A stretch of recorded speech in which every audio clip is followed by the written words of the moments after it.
for us. So we'll be presenting the first paper today. So the paper is very interesting because it brings in the notion of agent versus avatar. So an agent is a computer that is operated by a human, and an agent is a computer that is operated by computer algorithms, and an avatar is a computer that is operated by humans. Earlier I just used to think in a given scenario we should use like a virtual human or a real human. But this paper made me realize like even if we use virtual humans, it should be either operated by computers or by humans. So it's very interesting in that aspect. The findings of the paper are important because they suggest that people's decisions might be influenced differently according to whether they believe emotion expressions that are shown in computers are generated by algorithms or by humans. So, I think the first. Yeah. So in the paper, the author conducts two experiments.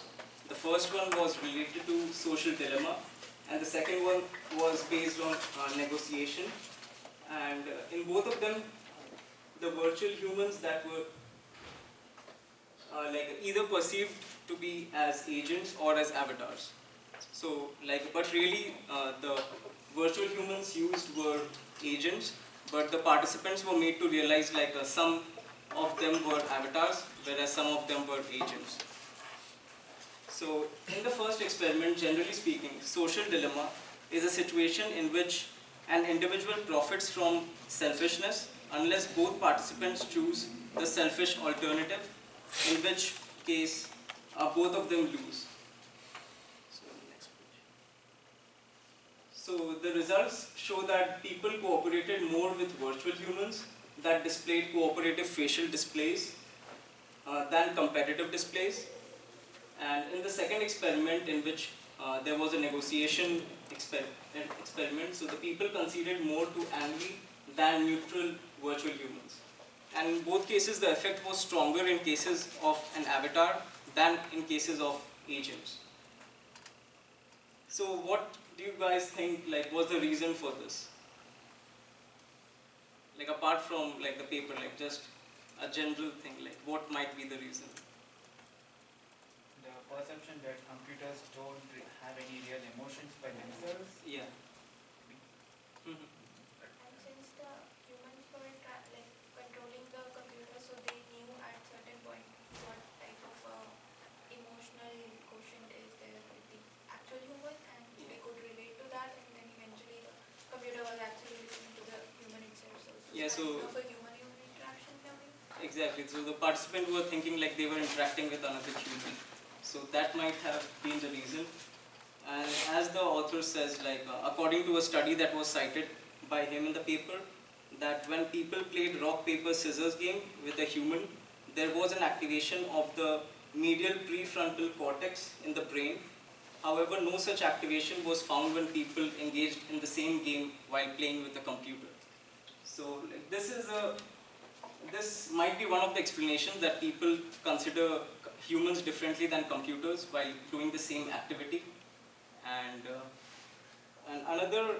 in another study that was presented in the paper, so people were found to be more willing to accept unfair offers in the ultimatum game from a computer than from a human.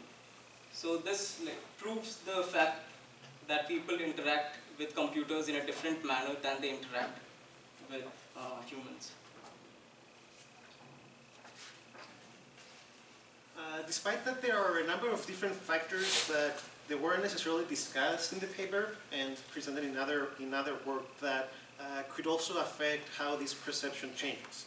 So things like the age of the portrayed agent, or their gender, or their ethnicity, or even how anthropomorphic they look. So sometimes if the character is more like a cartoon, or even their different behaviors and gestures are different, that can also influence the different perceptions, and that some studies have shown can also vary based on the age. So for instance, for children, they are more willing to accept a more sort of cartoonish character, while adults are usually want a more realistic figure, one that they're interacting, and they will associate that to a human-like figure easier.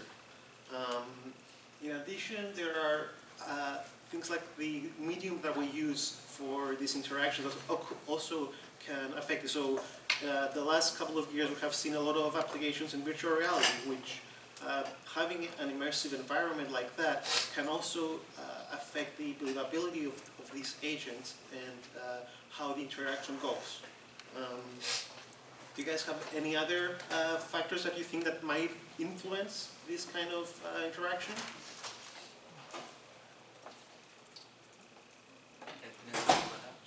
Yeah, absolutely.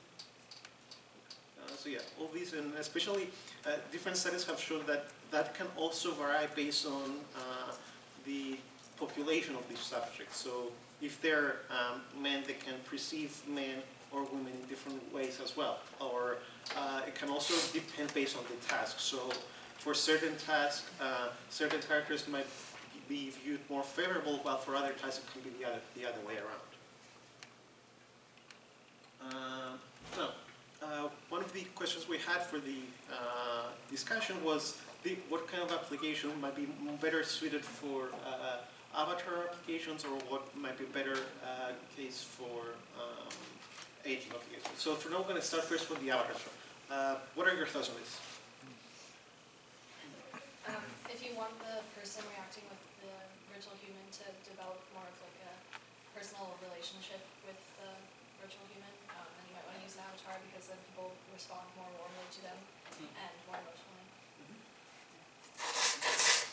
Applications in medical is things we can have, because as we had previously also discussed that in medical systems we need to have the patient talking to doctor freely, but usually it doesn't happen because patient is not comfortable in front of the real human and he's more comfortable in front of the computer. So if the computer is being like kind of directed by human, but the person is comfortable with the computer itself, so it will be better in those. But wouldn't that, in my opinion, maybe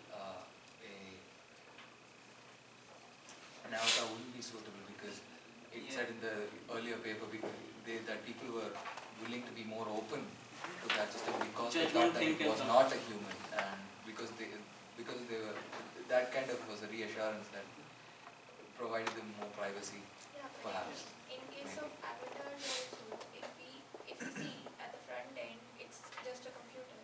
So if you want to have a positive result, in that case maybe it can be like you portray that it as an agent, and then it's a computer, but then the person at the back end can.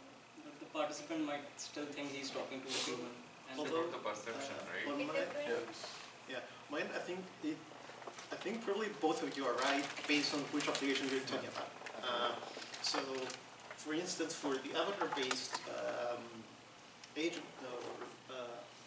characters, one thing that we found from the research is, for instance, that when the avatar is more wants to portray more as an authority figure, or is like a knowledgeable person, then in those cases having an avatar is actually better than having an agent. So in these cases for medical applications, if you're maybe giving a consultation or a diagnosis, in those cases it might actually be better to have an avatar, because they will have more, the subject will have more respect towards it rather than a normal agent.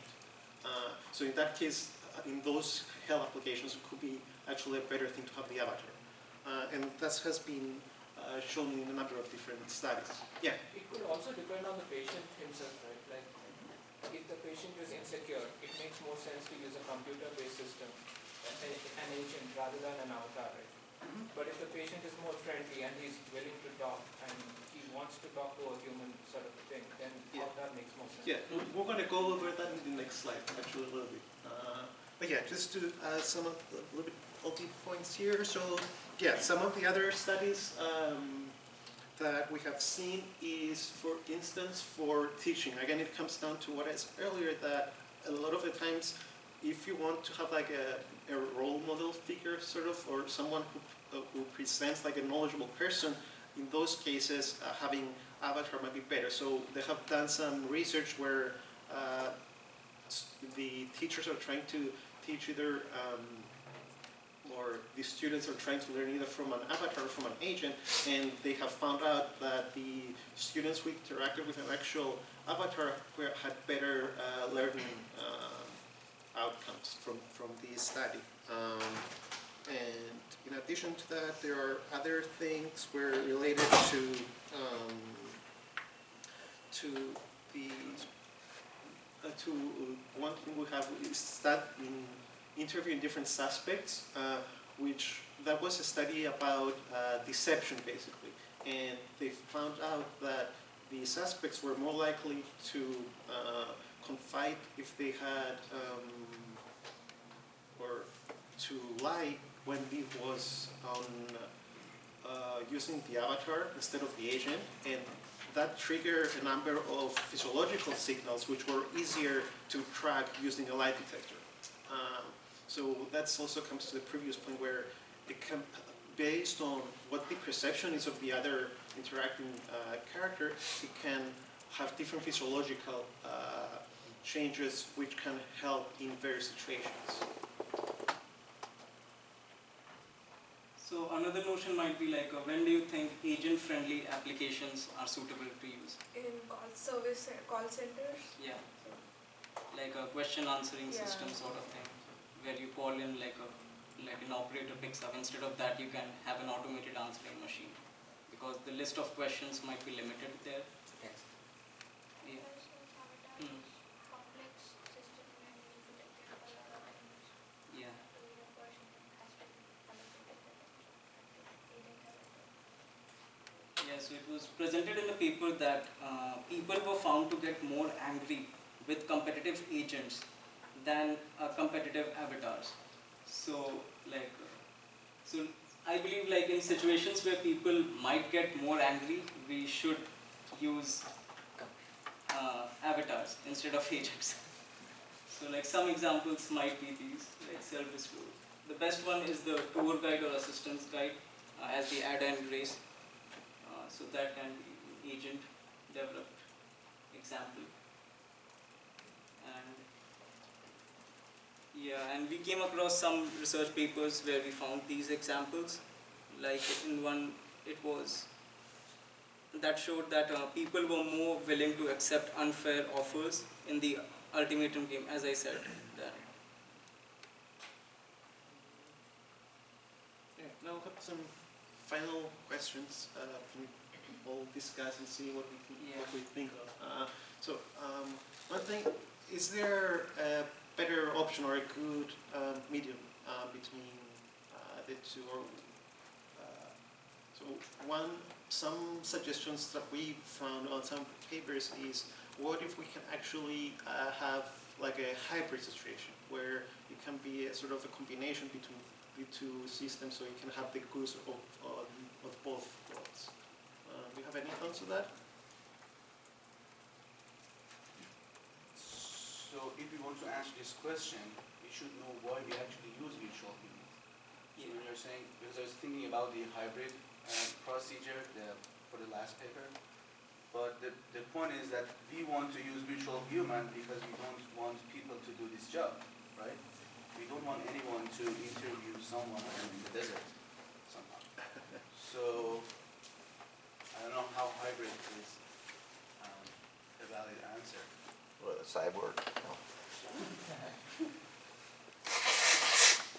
But I have a question, which is related to your question. So I think the paper is trying to find the difference, not only when we are facing an avatar or an agent, but the difference when we face a human versus the first time we see a virtual human. Maybe if we, for example, if the experiment was several times with a single virtual human, the result would have changed. What do you think about it? It's the first time they are facing a virtual human, right? They can't trust it, but maybe after 5 times, right? Because the concept is that we want to replace virtual humans with humans for some jobs. If that happens, it's like the first time I called Apple and there was a virtual guy assistant, I was really angry. every time I just said, I want to talk to a customer representative. But after 5 times, now I have more cooperation. I think it should be investigated. I think Yeah, that might be an important thing to consider, like, while doing this research. Yeah. And when we did find some studies when we were looking a bit that have not necessarily done long-term research, but they had a little bit more prolonged. It's not like just a one session.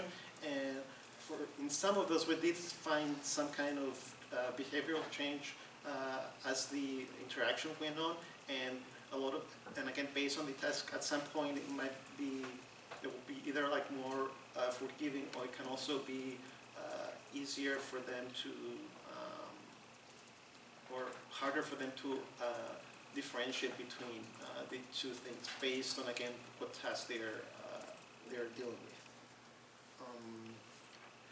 So yeah, as a final point, is there, what else? I want to ask a question with respect to the third solution or the hybrid solutions. Like, what if you, I don't know, are super busy and you need to be in 2 places at the same time, or more than 1 place at the same time? Can you think of like a solution that is a hybrid between an agent and an avatar that could help you with that? Have another person of yourself. Like a hologram, like what they do Yeah. in Tupac. Yeah. Yeah, so for example, right, like an agent could, like if you're in a meeting and you're also like in a plane right now, or I don't know, like in another meeting, and somebody asks a question that is quite simple, like where are you going to be Friday at 5 p.m., the agent could respond to you, but if, for you, but if you get asked a question about like, should we sell these stocks or should we like buy them, then the agent might want to ask you quickly and like get confirmation of what should be said, and then you could take over as an avatar or something like that. So it's kind of like, I think at ICT, some group has investigated these ideas through like, I think it's called Blue Shark, for whatever reason. Maybe for personal questions, the agent can switch to the avatar. Yeah. So that would be like a personal assistant. Right. Yeah. But it's you. Yeah. So that's different. I mean, that clone would not have decision-making capability. Right. That's important. Yeah. And sort of similar thing, another thing that happens at ICT is that they have the sort of holograms, and one of the projects they had was about the Holocaust survivor, where they asked him, it was like up to 20, 30 hours of different question and answering, and then they recorded all those, and then anyone can just interact with that character or with the with all the recordings and answer different questions. So it can be something similar to that, where you can have some predefined answers for certain things that are always constant, and then for more specific or more recent things, then you can have a different kind of interaction directly with the person. And yeah, the last question that we have, is there anything that we can do to help change this perception that is an agent is different from the avatar? What can happen in the future in order to reduce that gap of how people see the avatars? Probably increasing the emotional quotient in agent and trying to put some cognitive Make it more realistic. and more realistic. Like more anthropomorphic, Yeah. involving gestures. As generations of people become exposed to this, the next generations will start assimilating these people and having them more virtually around them. Right now, people will be more perceived to be very Constrained. constrained with it. But the next generations and the next generations after that will have to be more interactive with them, and those will be the ones that will eventually become comfortable. Right now, they're not. It's still a new thing. Yeah, and this this is a relatively new area. It's only been like the last 15, 20 years pretty much, so yeah. But, She's been, So, yeah. so I was just thinking why people act differently for agent or avatar. So I think one reason is because people don't think they can feel. So they don't really feel like if they are angry, what will happen to agent. Agent cannot feel. So if we can make agent feel, maybe then people will start to respect and behave more similar to what they interact with the real people and the agent. So what, we don't trust them right now? Is that, Yeah, you want to say? Recently, I think a year back, I read about this Ukrainian, I think there was an agent posing as a Ukrainian boy, a small, like a 7-year-old Ukrainian boy which passed the Turing test, Eugene. So people actually thought that it was a real Ukrainian boy, the agent. So again, there might already be technologies which people think are But that almost. can be the politics during test also because they Yeah, asked yeah. questions but they need True, to but like, in okay, this case- 14-year-old boy may not be able to Yeah, answer this. that is why that's why they purposely model it as a little boy, because little boy can make mistakes. And Exactly. Actually, in contrast to most of these points, I don't think making the virtual human more realistic is going to help, because we have already seen when the virtual human is like a similar level of complexity, but just the perception of whether the agents or others makes the difference. So what should be changed is probably how people perceive it and not how you design the virtual humans.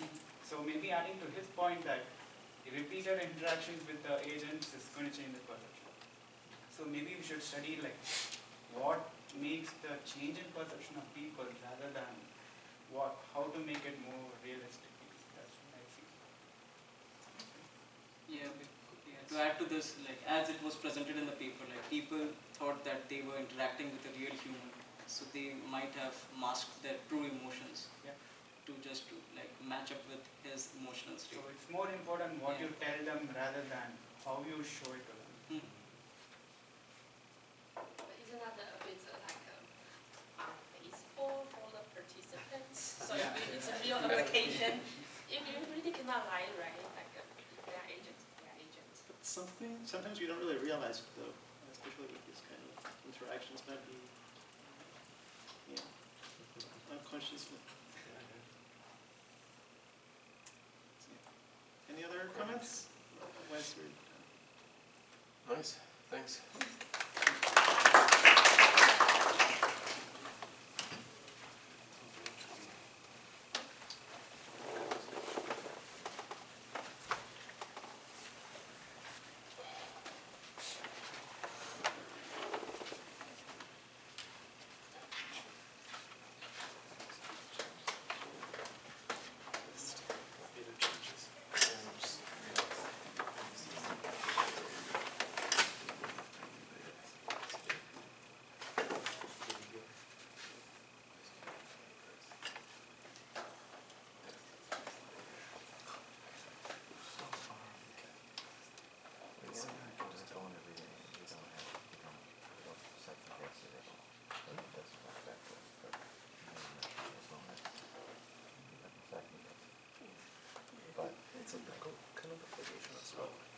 Hello everybody.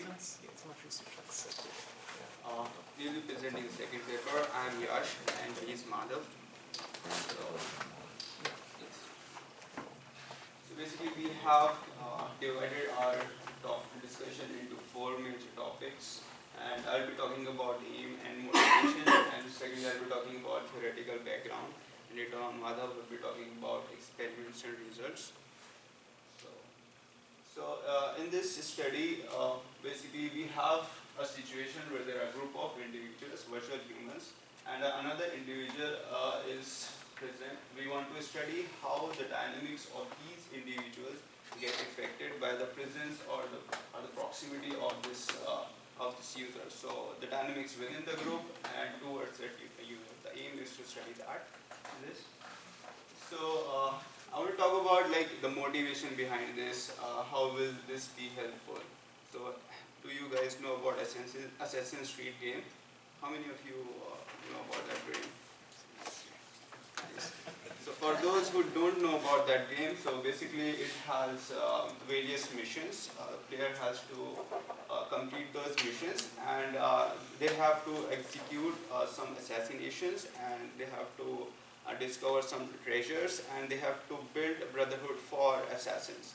So for building those brotherhood, it involves conversing with crowd, right? So the crowd needs to be socially intelligent. So there, this analysis would be helpful. Going further, so virtual reality. So imagine that game being played over a virtual reality device like Oculus or HoloLens. So there are many games which are being played on those devices, but Assassin's Creed games like those haven't been played yet, but it would be interesting to see those kind of games being played on virtual reality devices.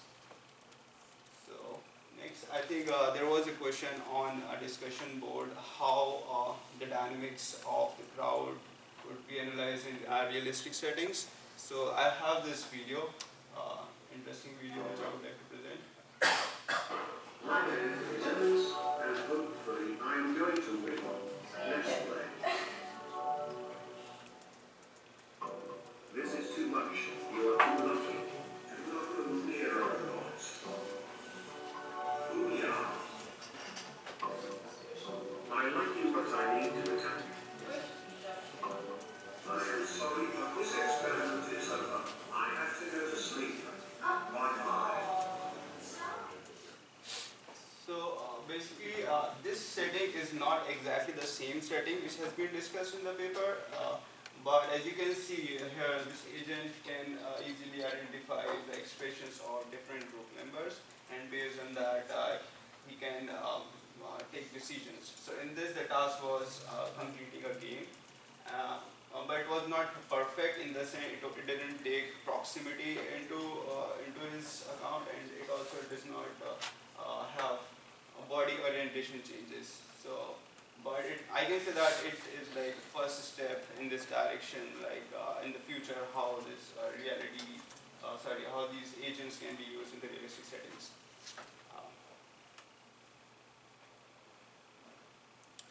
So moving further, before moving to the experiments, I would like to talk about some theoretical concepts. So the experiment was basically based on two main factors. One was interpersonal attitude, and the second was human territoriality. Interpersonal attitude is basically how individuals feel about each other in a group, consciously and subconsciously.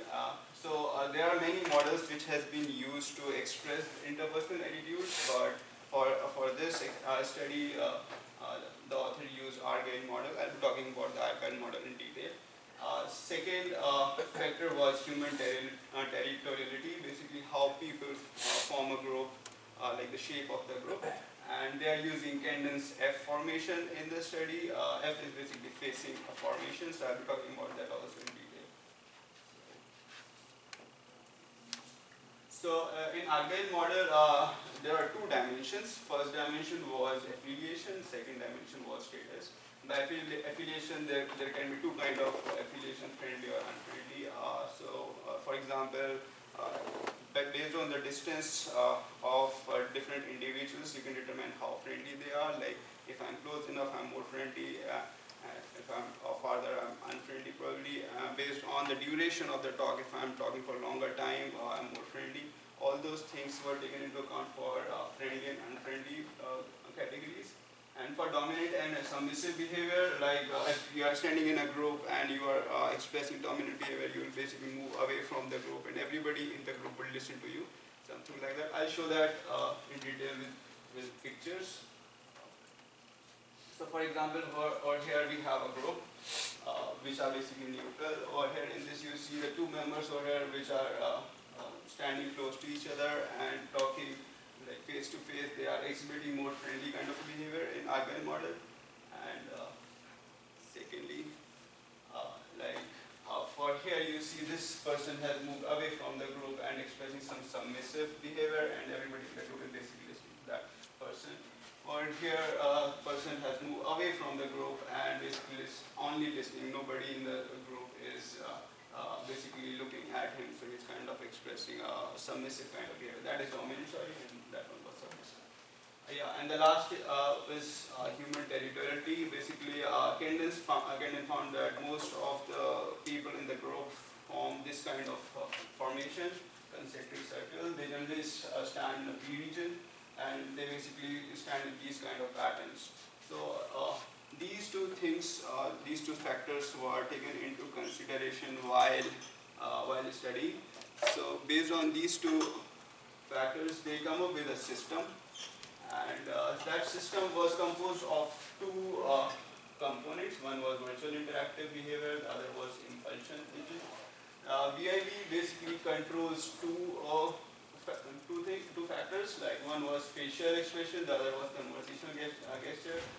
Impulsion could control proxemics and body orientation, but author found that combining both these engines together could have a better impact. So he thought of combining both them together, but there was a problem in combining both of these. There were certain factors which were being controlled by both the engines. For example, here you see head movements being controlled by both the engines. So he proposed that in those kind of scenarios, giving priorities would be helpful. So for example, if you want to express shock, so VIB would give this control like express shock, like head movement, right? And for example, if you want to give a gaze movement, so like I'm looking on the right hand side. So both of these engines will give a instruction to this for head movement, but there would be a conflict. So which one should be given the higher priority? So the author proposed that in this scenario, giving impulsion engine higher priority would be helpful. So these things were taken into consideration, and next thing, Madhav will be talking about the experiment. Yeah, so before we talk about experiment, I found this video very useful in visualizing the whole setup. So let's play it really quick and let's see what it does. So in the experiment, we'll be talking about a group of virtual humans, which can be visualized as these four people standing in a group and then talking to each other. So at this time, I think there's a neutral in behavior and out behavior among them, and they are just discussing quite in a neutral fashion. Now, if you see the agents, two agents in the back are like talking more closely to each other, they're looking at each other, and then we can see that they are being more friendly with each other, and the other three are like, again, neutral. And then now, if I move way forward, we can see the agent on the left is more dominant and then is explaining something to other two agents, and other two are like being submissive to it. And here in the last view, we see the last agent is actually now totally out of the group. He's not saying anything. He's just listening to whatever everyone is saying. So this video briefly summarized the setup in which agents are actually virtual humans are actually placed, and then we'll be talking about the experiment and how this group is actually used. So in experimentation task, if you see here, this is the same group of agents we talked, like how people are standing.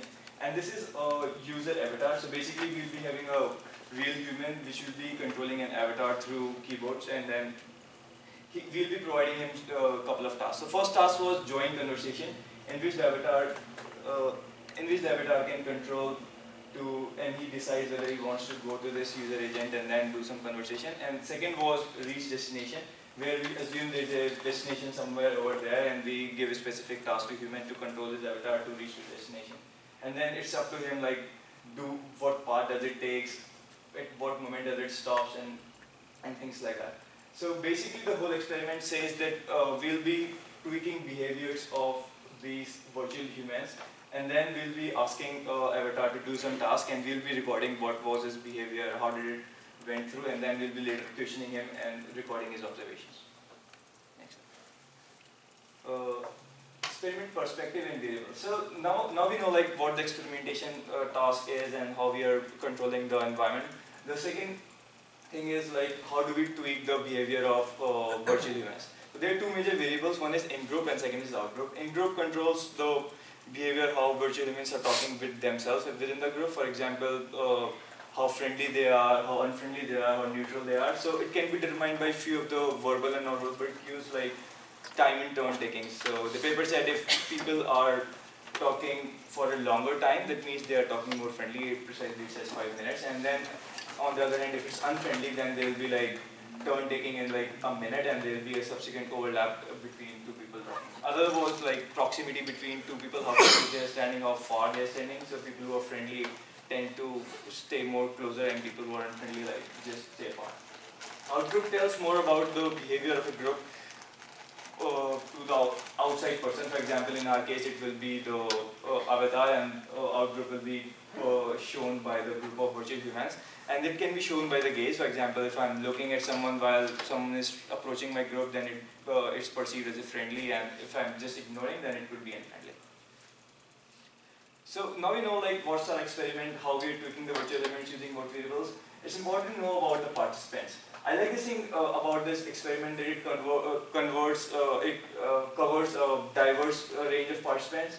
There were participants, they were male, female, there were people who were literate, and then they were from different nationalities. Mostly they were French, but still I would say they're like 40% of people who were not French. So it was a good diverse population. And other thing I liked about it was there were only 50% who reported using video game system, because we can say that, you know, okay, it looks like animated, we are controlling using keyboard, so maybe people who tend to play more video games should have more impact on it. Later we'll show that these diverse population actually didn't have any much impact on the experiment. So I like this thing about the experiment that we can rule out the factors which comes from diversity.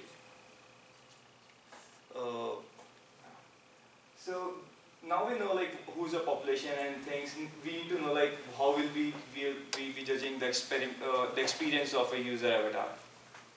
So these dimensions can be like broadly thought of as spatial presence, as a presence in which we talk about spatial and social. Spatial is more like how do we feel when we go inside the environment. Do we feel like as we are in actual, someone is near us, is someone responding, are we in an environment? And then the social presence is more like how does our interaction go within the virtual environment, like is anyone showing correct emotions, how's our how do we feel the presence within the virtual environment itself, like how does it feel to talking with a virtual human or another one. Engagement is more like immersion, like how much immersed we are in the environment, like how engaging it is, how much do we thought about the real world, how much does it feel like a TV, or how much does it feel like a city itself. And social richness and social realism more relate to the real world, like how good is virtual environment in terms of real world. So after we define our dimensions, we prepare a questionnaire for all the avatars, which looks like something like this, and then we ask them questions for each dimensions. Like, for example, if you consider dimension 5, question 11, what is the number that best describes the evaluation of group of agents? We basically ask him something about like how does he evaluate group of agents, and then we ask him to rate his experience on a scale of 1 to 7, and then he can choose something. Later we'll be using it to relate to our hypothesis. Yeah. So now we have set up the whole experiment, and we know like what we are trying to do. We know our task, we have instructed the avatar to do something. It's time to create a hypothesis and validate whether it exists or not. So hypothesis 1 and hypothesis 3 are about presence. Hypothesis 1 tries to find a relation between outgroup attitude of agents and how does it relate to the presence felt by the user avatar. So this was statistically proved that we could say that hypothesis 1 holds, because most of the dimensions that we hold were like wrong only 1 in 1,000 times, except dimension 4 and 6, which were wrong only significantly less number of times, and so it was statistically significant to say that hypothesis 1 hold. Hypothesis 3, on the other hand, was not proved statistically. So we can say that the social and spatial presence that the user agent feel was more governed by the outgroup attitude. Like for example, when someone is looking towards us, when we are approaching the group, and he felt that he is actually socially or spatially present in the environment rather than the in-group attitude of the person. Hypothesis 3 and hypothesis 4 are more about the proxemics of the environment, like how good the user could relate with it, and these were actually partially correct. So hypothesis 3 only hold when the outgroup was friendly, and hypothesis 4 was only hold when outgroup was unfriendly. I'll show it in detail in next image. So basically, this is hypothesis 2 and this is hypothesis 4. In this, we say that when the outgroup is friendly, then we can, on basis of outgroup, we can say like what will be the stop distance. So stop distance is basically when it's related to the joint conversation trial, in which if I'm going towards a group, then what's the distance at which I stop. So if my outgroup is friendly, then I tend to go further, and if my in-group is also friendly, I go the deepest. So it's like closest to when my outgroup and in-group both are friendly. On the other hand, if my outgroup is friendly but my in-group is unfriendly, I'll stop a little further. So basically, I think this is like a normal human behavior. If we see some group which seems like friendly and then we try to join it, then probably we'll go till the moment we know that, oh, it's friendly, and then probably at this point it's surprised, oh, actually inside it's not unfriendly. So this is hypothesis. So we say that outgroup governs the proxemics behaviors, and which is partly true because it's only true when outgroup is friendly. On the other hand, it's like outgroup unfriendly, in which we say actually in-group also plays a good role in defining the proxemics of the behavior.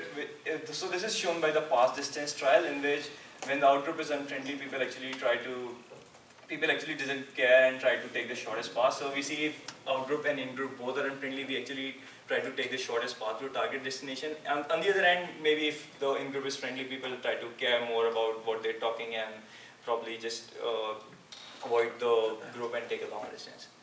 So like, with this, I like to actually take a discussion question in which we said that how well does it relate to the real world. So as I said, like I think this outgroup friendly and friendly thing, it makes more sense to me in real world. Probably I would have done the same. I don't agree with that much too much, but probably I'd like to know you guys' views. Because I think like no matter like people are friendly or unfriendly, I would not like to walk between their groups and then reach the destination. Maybe it takes me a few feet extra to walk. So what do you guys think? Like, would you have walked through the group if it's outgroup is and the people are seemingly unfriendly and you want to reach the destination? Yes, no? I would have taken the other way. You would have taken the other way? Yeah, I just That's short. Why? like passing through them is kind of rude in itself. So even if they are unfriendly or This is kind of like social friction, like rather than path friction, so to say. Like, maybe. Actually, that also matters. Most of our actions are like influenced by what people will think about us if we are doing. Even if people are unfriendly, we would not like to be like judged in that kind of a way. So most of our usual general behaviors are done based on that. Okay, maybe they will think that okay, this person is like this, so I should probably go outside. So that is one factor. Even if you are unfriendly, it doesn't matter because it's a social environment setup kind of. And what if like you were one of the avatars and you were controlling the thing? So would you have gone through the target distance, or would you have still taken the longer route? I don't know, like why people do that. if you are playing a game and you just have the destination in mind, you probably would go through. Yeah, but it has. You would do that. yeah, but not in a real setting. So Say, in a metro station and all, say we need to rush to a target destination. Do we really mind, okay, whether the group is rude or not? You just need to go. It depends on the setting. That's actually a good point. Yeah, more depends on the context, like where people are chatting. If they're chatting in front of a door or something, like probably we won't care. Like just go clean the door. That's true. I would like to ask one more question. I didn't ask it, I'm sorry, in my question because I thought that there's a lot of material to cover. So, but now I'd like to ask. This was also posted on the discussion board. What do you guys think? Like this study, can we apply this in the realistic settings? That's what it will depend on the context. Like in real world setting, it won't be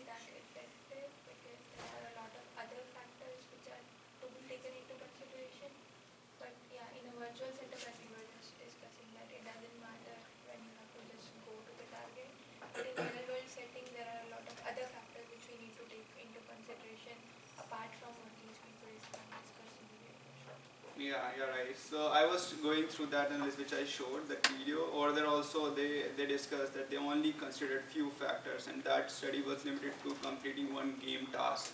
Like that was limited. So yeah, that was a good point, and that was also noted in that paper. Yep. Also, the way we perceive virtual agents and humans is different. That was the inference from the first paper. Yeah. So Yeah. Just you a might not be computer. able to apply this to real world. Yes. Yeah. That's what I was going to do. Say even we can probably apply this even in a virtual agent by means we have, say you have a psychotherapist virtual agent, and say if its patient is in a hurry, then it might not necessarily respond, it might not necessarily make small talk or talk other things and get more straight to the point rather than, talking about things in general. So yeah, I guess it could be used in virtual humans in that kind of way.